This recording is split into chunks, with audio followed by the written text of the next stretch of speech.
afternoon, everybody. My name is Shingai Simunzi. I'm the CEO and founder of a company called Asoba.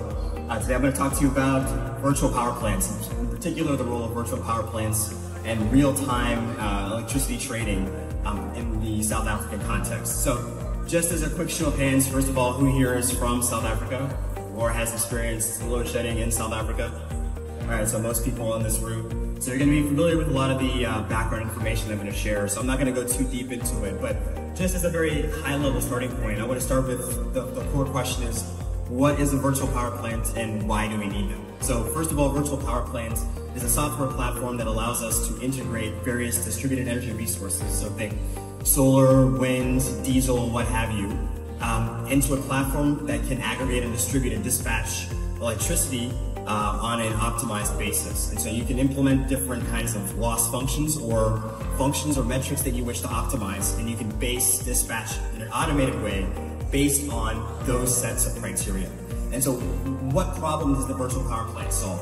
And so to kind of set that context first, we want to get into a little bit of the background of South Africa in particular, but I think some of these same concepts apply more broadly to Africa. But in South Africa specifically, what we've seen is something along the lines of Eskom, which is sort of the big national utility player in the room, where about 95% of all of South Africa's energy requirements are supplied by Eskom. That generates about 45% of the total electricity generated across the entire continent. And what we've seen within Eskom over the last few years, I mean, you've seen the news, it's not introducing anything new to anybody here, but there's significant debt, there's significant deficits, a lot of deferred maintenance, particularly across operations. You see, if you look at their balance sheet, a significant red, particularly on the generation side, which speaks to a lot of waste and inefficiency with which energy is distributed across the country.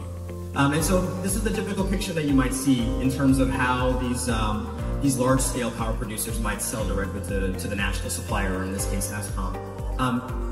And typically they have large battery installations to manage that. And this is again an area where virtual power plants can provide some support, where we can reduce the total amount of demand or requirement needed for batteries so that not every station needs to have batteries, but we can be much more targeted and specific about where and what capacity of batteries are needed to be on the system. And everybody else we can allow to effectively just trade directly with municipalities or trade directly with national supply as needed. And again, all of that is managed by the AI that's driving the virtual power plant system. But at a high level, whether it is bottoms up or tops down, you have the same technical requirements that are within the system, right? So from an infrastructure perspective, you essentially have 5 core steps. Now the first 3 are essentially around the AI component. Now the big piece of the AI component is around data. We need to have data to be able to make accurate predictions. And that means we need to have the right kind of infrastructure. From a metering perspective, we need to have smart meters, we need to have smart sensors to be able to capture the electron flow accurately. And then we also need to be able to have infrastructure for actually moving the data from point A to point B. So from a cloud infrastructure perspective. Now from a South African context, you also have data privacy issues and cybersecurity. So there's a lot of infrastructure that goes into that data management side of things. It's not a trivial exercise at all. The second stage of that is just then taking that data and then starting to train your initial AI models. These AI models will then allow us to be able to forecast accurately the supply as well as the demand within the system, both at an individual prosumer or consumer level, but then also from an aggregate perspective. Because we need to be able to understand which individual households and which individual prosumers or consumers are going to be consuming how much at every single time of day so that we can route the power as needed. You mentioned that South Africa is about 45% that generates for Africa. Yes. I don't know what's the argument there, but since South Africa has got load shedding, is it possible that to reduce what they transport out so to reserve for the internal South Africa? Thanks. Yeah, so I mentioned that there are also significant political issues that are also involved with this, and you've just touched on probably one of the biggest mines in the whole minefield. So part of the reason why South Africa is exporting so much is that historically, there was financial opportunity in doing so. And so the country is locked into a lot of export arrangements that, if they were to stop now, they'd be subject to pretty massive litigation, right? Because there are a number of countries that their energy supply relies wholly on exports or importing from South Africa.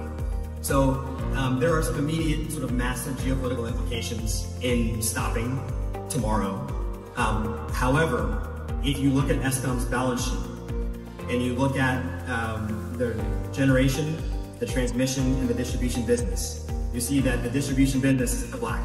You see the transmission business is in the black. The generation business is over $1 billion in the red, over $1 billion USD in the red. You look at Eskom's debt load as a result of carrying over that deficit year over year over year.